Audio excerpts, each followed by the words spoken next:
Palavra do Senhor para nós, nesse momento, se encontra no Evangelho de João, seu versículo de número, capítulo 6, versículo 66 ao 61. Glória a Deus.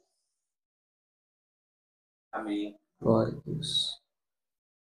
Está no modo avião, é só o esboço que está aqui, tá bom? Amém. Glória a Deus. Evangelho de João, capítulo 6, 66 ao 68. Todos acharam? Amém. Amém? Que diz assim: Veja então, muitos dos teus discípulos tornaram para trás e já não andavam mais comigo. Então disse Jesus aos 12: Quereis vós também retirar-vos? Respondeu, pois, Simão Pedro: Senhor, para quem iremos nós? Tu tens a palavra da vida eterna. Amém. Amém? Pode se assentar, glorificando, exaltando o nome do Senhor. Quero desde já agradecer essa rica oportunidade, a confiança. Trago também a saudação do nosso pastor, toda a igreja. Aleluia. Glória a Deus. Glórias a Deus. Para nós entendermos esse contexto, nós temos que entender que a natureza do homem, ela é caída. Isso nós vamos analisar Gênesis capítulo 3, seu versículo de número 6, vai dizer o quê? Que o homem caiu. E quando há esta queda, há um rompimento de uma comunhão. Quando há esta queda, há um rompimento de uma aliança.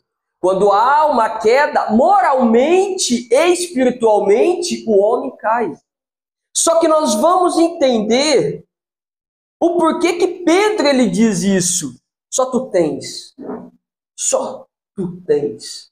Porque quando o homem cai, o próprio Deus, no capítulo 3 de Gênesis, seu versículo de número 15, ele já vai lançar a profecia, ou a palavra, ou a atuação do resgate. Ele já vai falar, da mulher sairá uma semente que será o quê? Inimigo, terá o quê? Não andarão em concordância com a serpente. E vai falar o quê? O filho, esta semente crescerá, pisará a cabeça da serpente, porém a serpente irá o quê? Ferir o calcanhar. Isso nós vamos analisar aonde? Na vida de Cristo. Então nós estamos entendendo através da palavra do Senhor que o homem caiu, porém o Senhor já tinha um projeto do quê? Do resgate. O Senhor já tinha um projeto do quê? Da regeneração desta comunhão. Porque o homem uma vez caído, o homem uma vez morto espiritualmente, por si próprio não poderia mais retornar a esta comunhão. Teria que ocorrer o quê? Um sacrifício, mas não um sacrifício de animais, mas um sacrifício que irá o quê? Perpetuar a vitória do homem. Então nós vamos entender que Pedro, ao declarar que só tu tens, ele já está fazendo o quê? Realmente a menção que Jesus é o Cristo prometido por Deus. Então quando nós vamos entender que só tu tens, nós vamos analisar o quê? Só o Senhor pode, pois o homem caído não pode, a natureza caída não pode, é só o Senhor, através do Senhor, que pode reconciliar, que pode resgatar, que pode pagar uma dívida que o homem é incapaz de pagar. Essa é a redenção. É algo que está sendo pago por alguém que não tinha uma dívida, porém assumiu esta dívida para pagar a dívida de quem era impossível ou improvável de ser pagável. Sabe o que é isso? É a graça. É o amor que Deus tem pela humanidade. E quando fala pela humanidade, não é pelo mundo, é pela criação.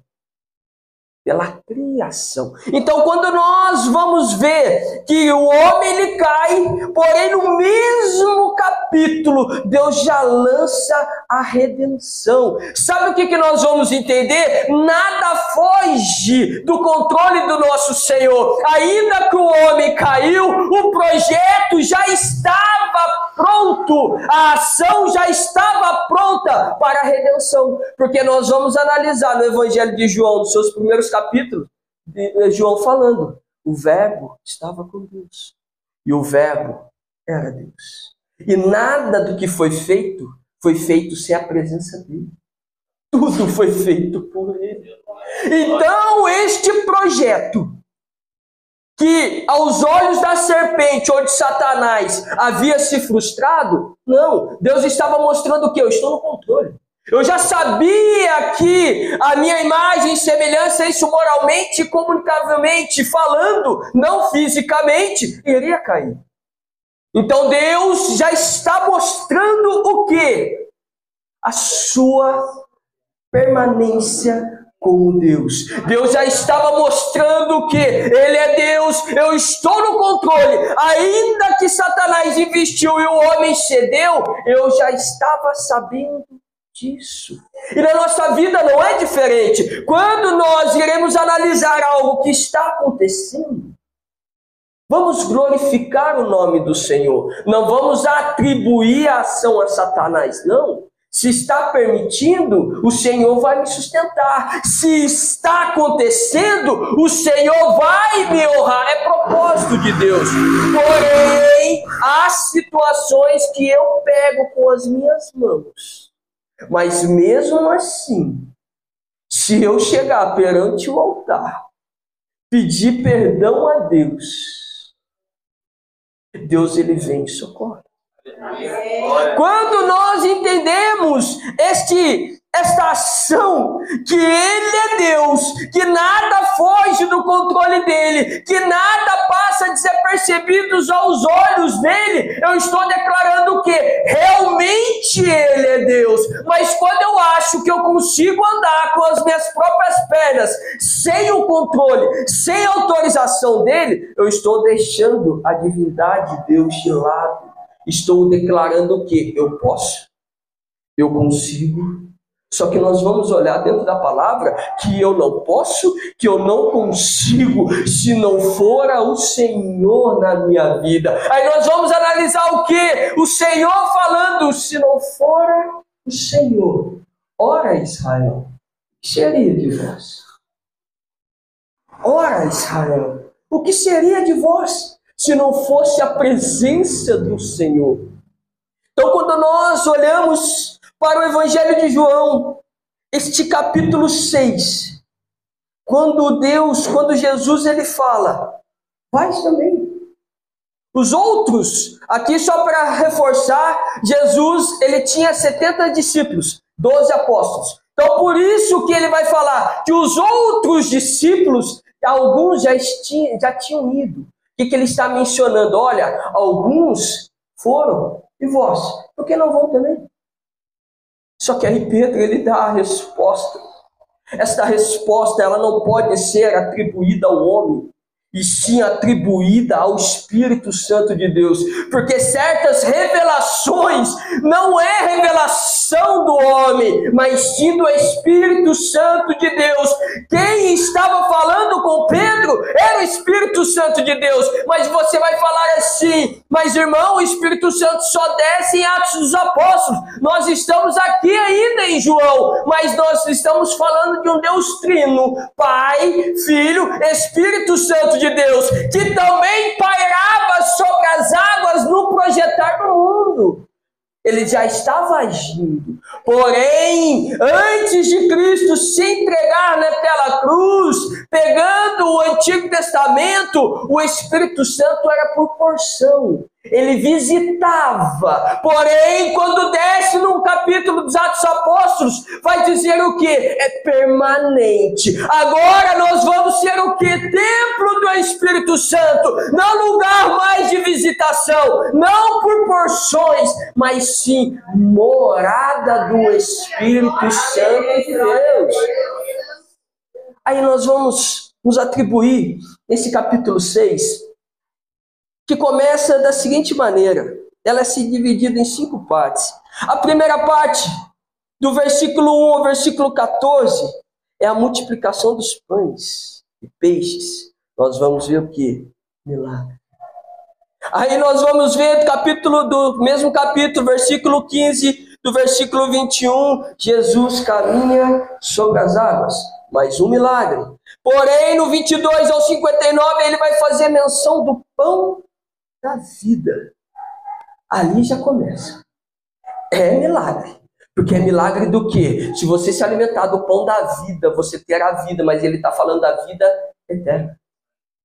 Vida em abundância teremos na terra se estivermos o quê? Na presença dele. Mas ele está querendo o quê? Pão da vida é vida em comunhão, é vida eterna, é vida com o eterno, é vida em outra dimensão, não é nesta terra. Aí ele já começa a apertar um pouquinho. Porém, o quarto ponto de 60 a 65, ele começa a fazer o quê? Trazendo a tua doutrina, que não é de qualquer maneira.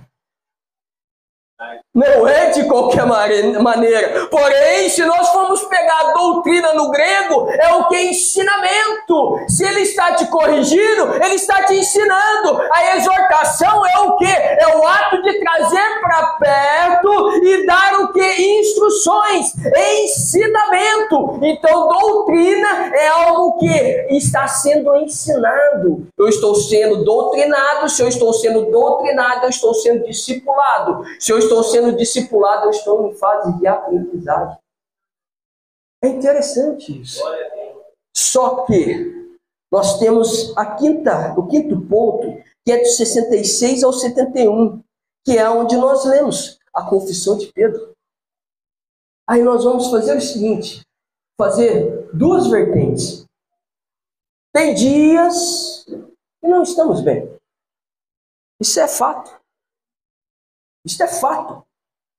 Porém, as nossas atitudes na presença do Criador não é movido pelas minhas emoções. Elas não são movidas pela minha dor, pelo meu sofrimento. Porque se eu estivesse aqui tentando manipular a emoção do ser humano, eu não estou pregando o Evangelho. Porque o Evangelho não é manipulação de sentimento. Apesar que quando a palavra ela entra, ela confronta. E quando ela confronta, ela debate com o nosso eu. Quando debate com o nosso eu, pode sim sofrer algumas manipulações na emoção, mas é a palavra, não o pregador. Não o pregador. O pregador não pode manipular a emoção. Ele tem que pregar a palavra genuína. Aí nós vamos entender que tem 2 situações. No quarto ponto, aqueles discípulos estavam, que jeito? Rejeitando a doutrina de Cristo. Rejeitando o ensinamento, porque ele deu uma apertadinha a mais. Enquanto estava com os 2, 3 milagres, estava todo mundo seguindo a Cristo. Mas na hora que ele fala, olha, para entrar no céu não é de qualquer maneira. Eu sou o pão da vida, pode sim ser alimentado, sim. Mas não é de qualquer maneira que você vai subir. Aí começa a fazer a distinção daquele que realmente reconhece Cristo como o suficiente Salvador para a minha vida e aquele que está andando com emoções. Porque é o seguinte, enquanto eu estou vendo o milagre, eu estou glória a Deus, glorificando a Deus, eu estou exaltando a Deus. Porém, quando o meu líder vem e me repreende, eu vou falar, isso daí não é de Deus. Porém, o milagre e a repreensão saíram da mesma fonte. Como? Uma hora eu estou glorificando a Deus pelos milagres e agora eu já não estou mais adorando porque é repreensão. É rebeldia nossa. Eu não estou analisando por completo. Se eu estou falando que saiu da mesma fonte e a palavra diz que uma fonte não pode brotar 2 tipos de água, por que uma hora serve para mim e outra hora não serve? Por que uma hora eu estou ali me alimentando ou saciando a minha sede daquela fonte, na hora que ela está brotando milagres, para mim está tendo utilidade, mas na hora que ela começa a brotar, repreensão, exortação, para que eu venha me endireitar e continuar no caminho ao qual eu devo andar, para mim já não tem mais utilidade, meu irmão. Então, há esses dois tipos de caminho, ou esses dois tipos de crente. Aquele que recebe o milagre, mas não quer receber a exortação, a correção do dono do milagre. E agora o segundo é igual Pedro. Pedro, ele recebeu a exortação. E ele fala, mas para onde? Para onde iremos nós? Se só o Senhor, só Tu tem a palavra da vida eterna. Sabe o que é isso? É aquele verdadeiro crente. Está vindo um milagre, eu agradeço. Está vindo a exortação, eu vou adorar. Porque Ele é o caminho, a verdade e a vida. Não há outro que leva ao Pai. Se eu tenho essa certeza, eu não vou ficar encantado somente com os milagres. Eu vou ter a certeza que quem está me conduzindo é o Senhor, aquele que vai me levar para a eternidade. Dois tipos de crente. Aquele que só quer o quê? O milagre. Exortou? Uma palavra mais dura? Não, para mim já não serve mais. Vou mudar de lugar. Meu líder está fora espiritualmente falando. Mas estamos falando de Jesus. Estamos falando de Cristo. Estamos falando de quem? Da videira verdadeira. A quem vai o que nos alimenta, seja através dos milagres, para nos cativar e alegrar a nossa vida, e nos dar aquele combustível para continuar caminhando, ou através da exortação. Se você fizer desta maneira, comunhão comigo não terá, reino não haverá para você. Então nós vamos fazer o quê? Receber a exortação na mesma alegria que a gente recebe o milagre. É fácil? Não. Porque o milagre, ele motiva a nossa carne. Mas a exortação, ele endireita a nossa conduta. Ele força o quê? A nossa conduta a se endireitar, mas garante o quê? A salvação. Então há esses dois pontos que é interessante. Porém, tem dias que nós estamos agindo das duas formas. Porque quando a gente recebe a repreensão, Deus não está mais ali. Mas quando a gente recebe o milagre, Deus está ali. Nós oscilamos na fé. Nós oscilamos na caminhada. Nós oscilamos porque o milagre realmente traz um prazer muito grande. Mas a correção de Cristo prova o amor dele para nós. Você quer se sentir amado? Deixe ser discipulado. Porque a palavra diz que Deus só corrige aquele que Ele ama. Se Ele está falando que Ele está corrigindo, é porque Ele ama, sinta-se amado. Não é o amor que o mundo está tentando oferecer. Não é o amor passageiro que o mundo está tentando mostrar para você. Porque o amor do mundo alimenta a carne, mas o amor de Deus vivifica o espírito dele. Glória a Deus. Aí está a diferença. Aí nós vamos analisar a seguinte maneira. Tem dias realmente que não estamos bem. Quando recebemos esse confronto, tomamos atitudes que não agradam a Deus. Mas se você quer uma vida estruturada, na vida do cristão há 3 pilares. Primeiro, oração. Segundo, palavra. Terceiro, orientação do líder. Sabe por quê? A oração, ela vai renovar sua comunhão com o Senhor. A palavra, ela vai te alimentar e vai mostrar o caminho que você deve andar. A orientação é aquele momento que você precisa de alguém para te orientar, para quem vai te conduzir. Então, o pilar, são 3 pilares na vida do cristão: oração, palavra e orientação dos nossos líderes, porque sozinho nós não vamos conseguir. Ah, mas eu estou orando, eu estou lendo a palavra. Tá, se fosse assim, o Senhor não colocaria líderes na terra. Se fosse assim, eu não precisaria de uma cadeia eclesiástica para ser respeitado. Eu tenho o que? Líderes para respeitar e ser o que? Conduzido por eles. Então, se você ora, mas não se alimenta da palavra e é rebelde contra o teu líder, está fora da comunhão. Se você não ora, lê a palavra, se alimenta da palavra, porém também não é aceito a repreensão do teu líder, está fora. Não existe o pilar, ele segura esta base cristã. Eu oro para ter comunhão. Eu alimento da palavra para ter um fortalecimento. E sou guiado também pelo meu líder. Não tem como. Esse pilar não é sustentado. Esta base superior não é sustentado por um pilar só. São 3.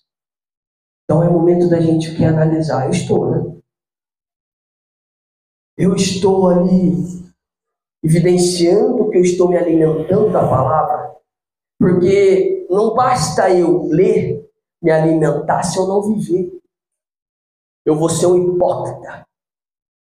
Porque muitas das vezes é fácil eu ler, me alimentar, vir aqui e pregar, então viver. Isso é fácil. Isso é fácil, Rodrigo.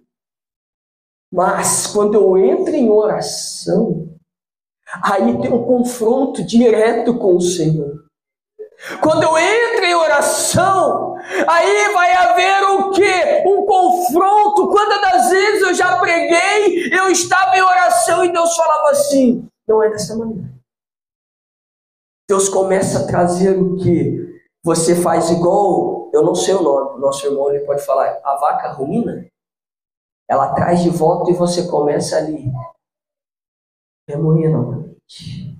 E muitas das vezes eu lembro de pregações e Deus traz na minha mente e fala, você errou isso. Você errou aqui. Não é desta maneira. Não é assim que conduz. Eu tenho a minha maneira de trabalhar. Eu tenho o meu ato de agir. Então nós vamos fazer o quê? Eu estou sendo exortado. Muitas das vezes eu tenho que pedir o quê? A correção, irmãos. Lembra da última vez que eu preguei aqui, eu citei tal situação? Então, não é daquela maneira. É assim. Em comunhão nós somos o que? Repreendido.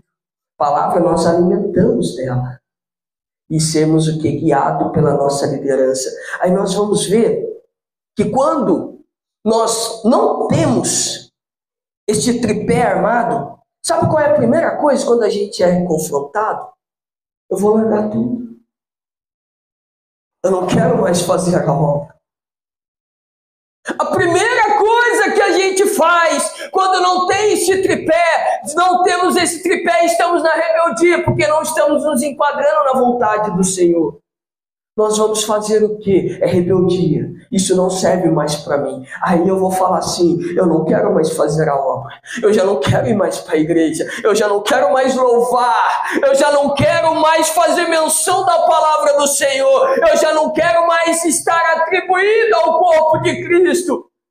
Mas espera aí, eu não penso na primeira hora, eu não quero mais me alimentar fisicamente, eu não quero ir trabalhar mais, eu não quero fazer isso, porque quando a gente olha para o lado espiritual, a primeira coisa, eu não quero mais fazer parte da igreja, eu não quero mais Cristo, mas eu não deixo de fazer as minhas coisas físicas.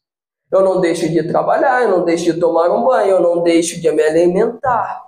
Sabe por quê? Tudo isso fisicamente nós compreendemos que é o que? Necessário para a nossa sobrevivência nesta terra. Agora, se nós tivermos essa certeza que se eu não tiver Cristo, eu já estou morto. Olha para você ver. Eu só pego as coisas físicas. Eu não posso deixar de pagar minhas contas. Eu não posso deixar de trabalhar. Eu não posso deixar de me alimentar. mas eu posso deixar Cristo. Como é que funciona isso? Não tem lógica. Satanás, ele traz uma falsa lógica na nossa cabeça. Porque para trabalhar você tem ânimo. Para se alimentar você está alegre. Para tomar um banho e sentir aquele refrigério do banho é maravilhoso. Mas tudo isso é em prol da nossa condição física. Mas enquanto nós tivermos esse pensamento que isso é essencial para a minha sobrevivência, eu tenho que levar essa energia também no mundo espiritual. Sem Cristo eu nada sou.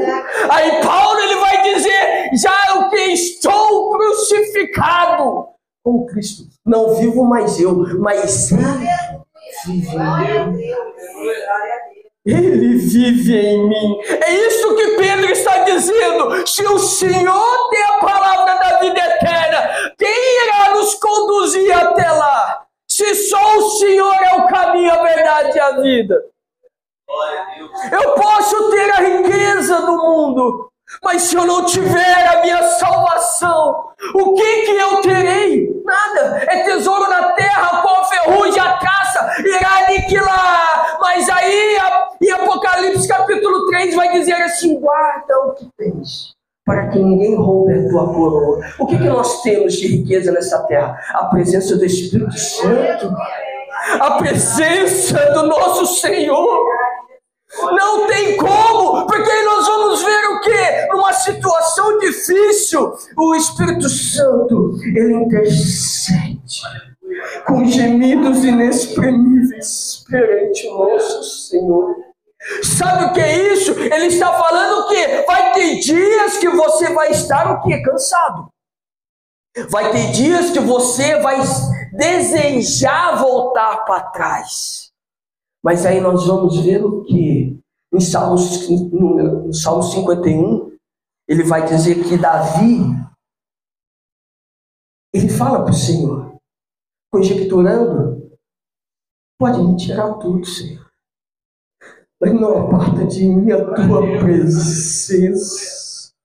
Aí nós vamos ver que em Moisés e Êxodo: se a tua presença não for comigo, não me faça sair daqui.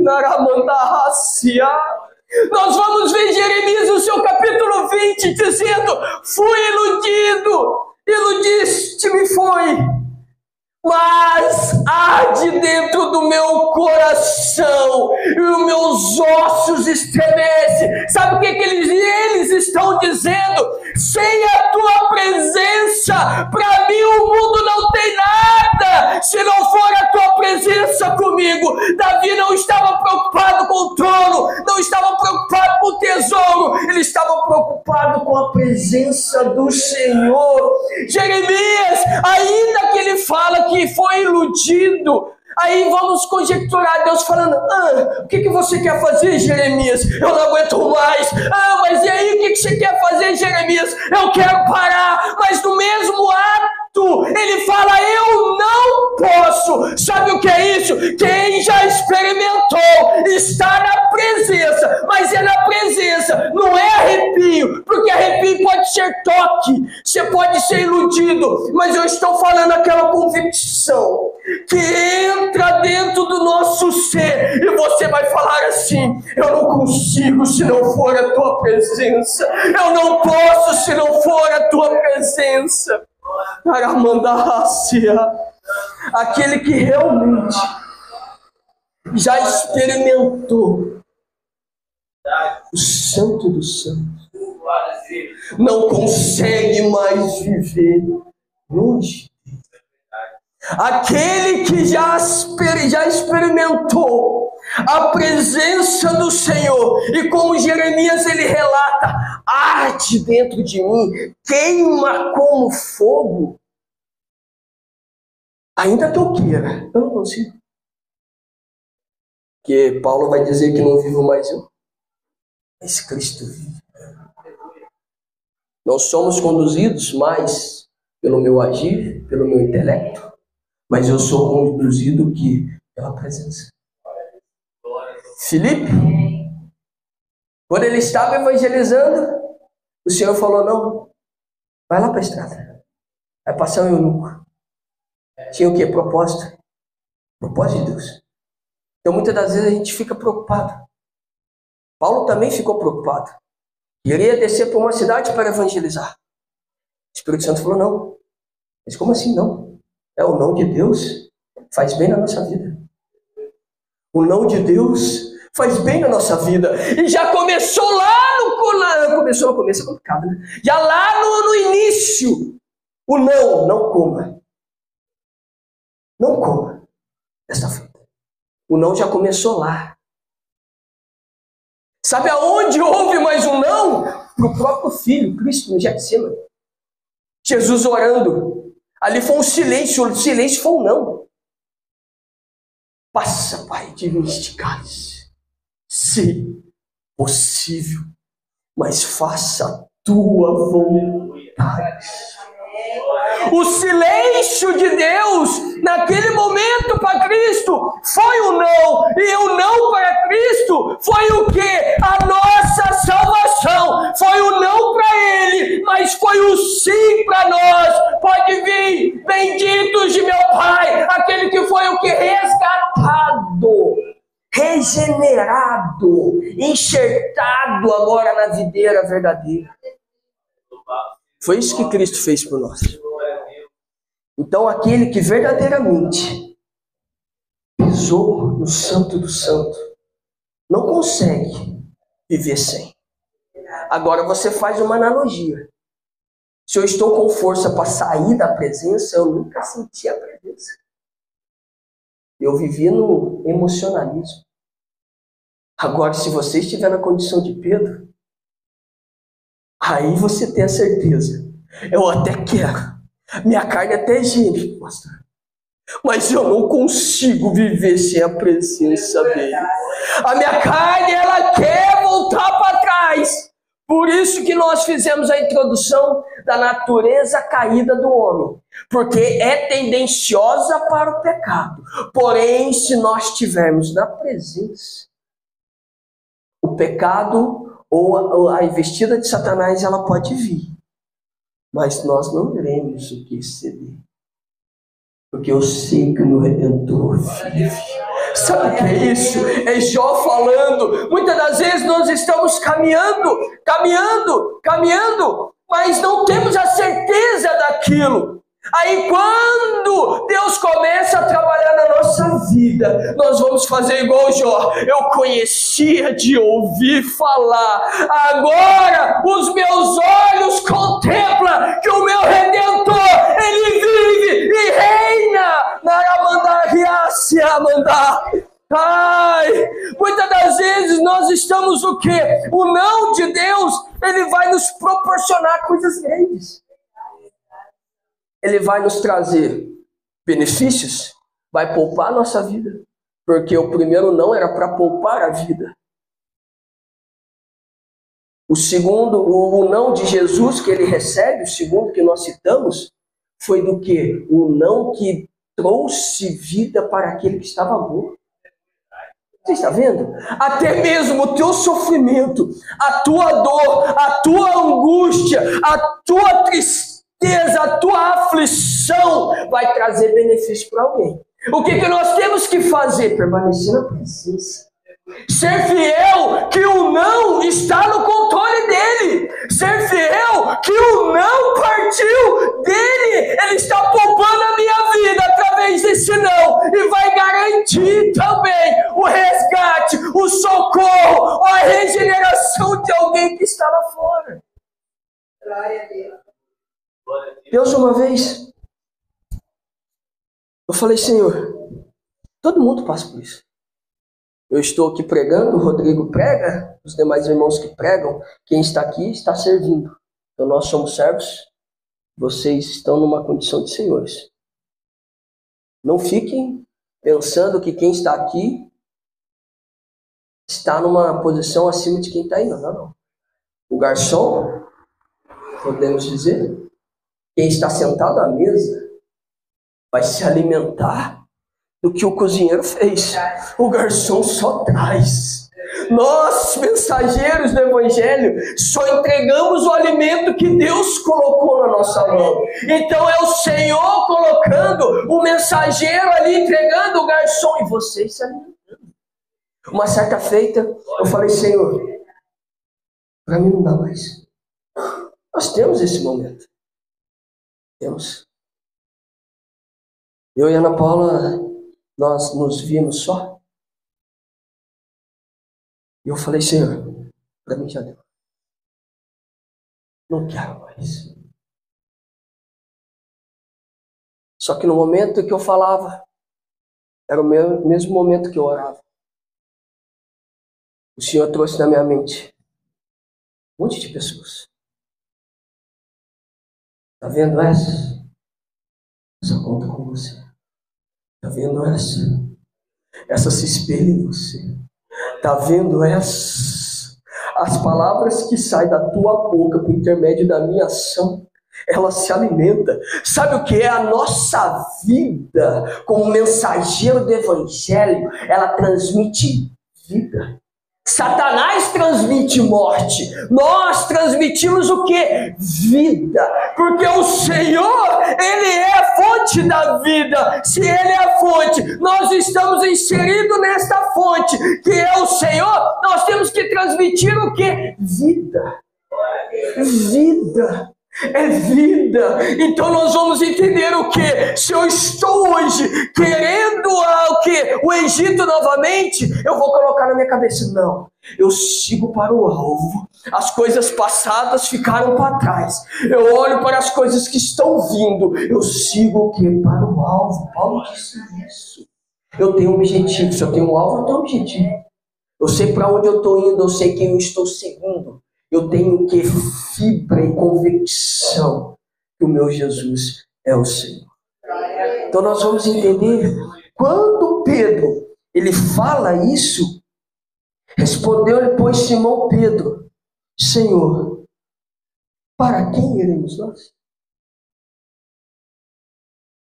E nós hoje, se nós sairmos da igreja, para onde iremos nós? Para onde?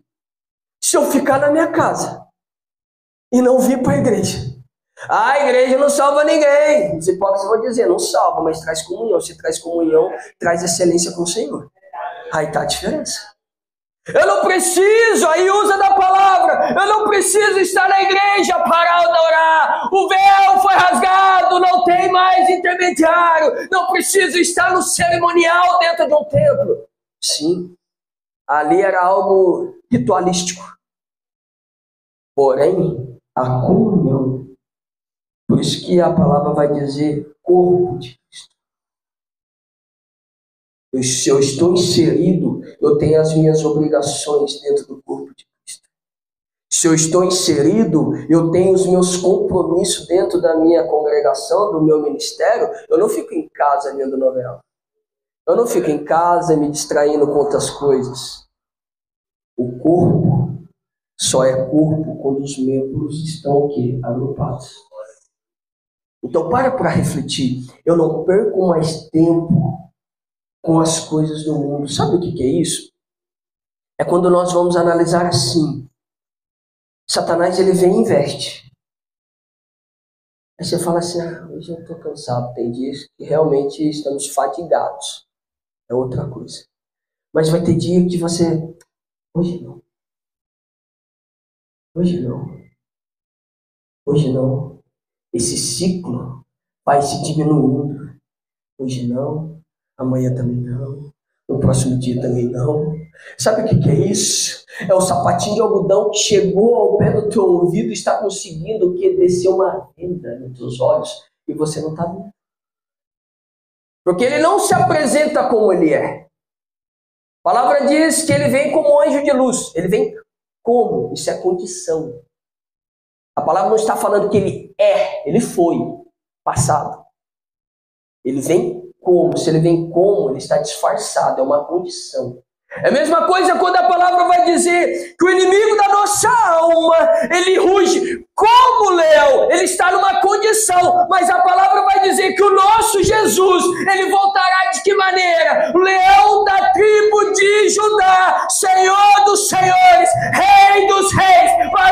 em tua coxa. É o que? Está falando na condição real. Ele é o nosso Senhor dos senhores. Ele não é como o leão, como inimigo da nossa alma. Então tem uma grande diferença.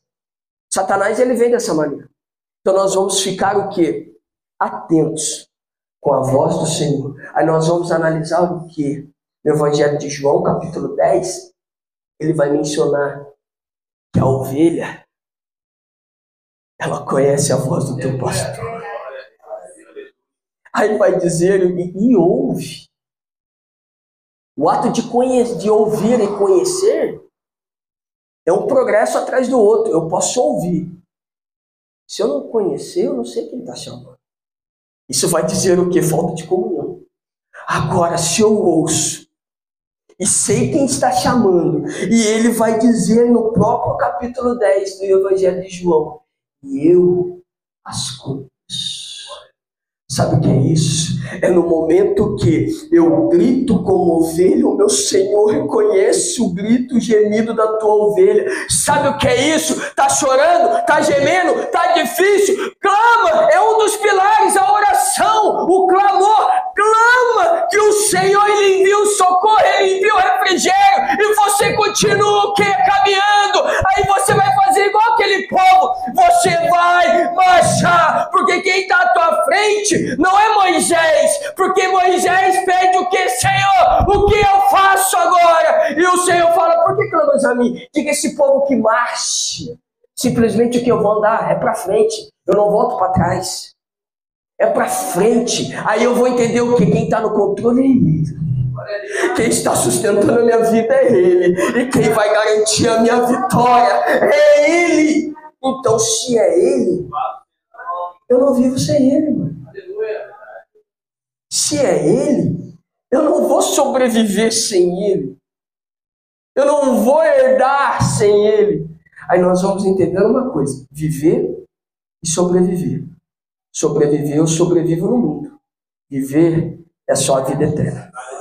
Porque é o seguinte, quando ele vai falar que ele é o pão da vida, ou o pão vivo que desceu do céu, aí tem uma coisa intrigante. O pão vivo, ele era usado em 3 situações. Aquele enfermo que estava prestes a morrer. O segundo, o soldado que voltava da guerra, voltava da batalha, todo doente, todo cansado. E a terceira ocasião era quando uma mulher dava à luz. E ela ali estava o quê? Exausta. Ela já não tinha mais energia. E esse pão vivo que desceu do céu, Jesus está comparando a essa cultura judaica, está tentando facilitar o entendimento para eles. Olha, este pão vivo que vocês utilizam para regenerar a estrutura nessas 3 situações, eu sou o pão vivo que desceu do céu. Sabe o que está dizendo? Nós nos alimentamos da presença do Senhor. Somos o quê? Renovados, estamos abatidos, somos reerguidos. Estou enfermo, eu sou curado. Eu estou abatido, chorando, gemendo, eu sou o que? Revigorado. Sabe como é feito o pão vivo? Ele é pego, os grãos que já estavam secos, coloca-se no azeite ou na água e deixa brotar. Na hora que brota, é tudo moído e leva para fazer o pão. Sabe o ato que Jesus estava querendo fazer? É uma tipologia. Está vendo esses trigos que agora têm vida, porque está brotando? Eles serão o que? Esmagados. Já estava apontando para Cristo na cruz. Sabe este pão que vai te dar a vida? Ele está sendo esmagado. Sabe esse grão, essa semente que brotou a vida agora? Ela vai ser esmagada. Esmagada para proporcionar vida, revigorar a vida do homem cansado. Agora este pão vivo é o corpo de Cristo ali. A vida dele sendo o quê? Triturado ou esmagado pelos nossos pecados para nos dar o que? Vida, e vida com abundância. Então você vai sair daqui hoje dizendo que eu vou experimentar o santo dos santos e nunca mais vou querer o quer o manjar do mundo, porque o que o mundo proporciona é passageiro, e o que o Senhor tem para mim é eterno. Amém? Então esse pão vivo é a simbologia de Cristo. Se para 3 situações renova aquela condição, imagine esse pão vivo na nossa vida. Quando realmente eu entro no querer. Imagina o processo de restauração. É aquele que a gente olha lá fora, nós olhamos lá fora, no mundo, nos nossos olhos carnais, e eu falo, esse não tem mais. Aí Deus, através de Jesus, fala, não, esse para mim tem valor. Sabe por quê? Essa obra da graça, um dia éramos nós lá fora, hoje estamos aqui dentro. Se ele olhou com os olhos da graça para nós, os olhos de regeneração, quem sou eu para falar que não tem jeito? Então vamos ficar atentos com as coisas que nós achamos e vamos atribuir realmente o que pertence a Deus. Amém? Pessoal, nós coloquem em pé.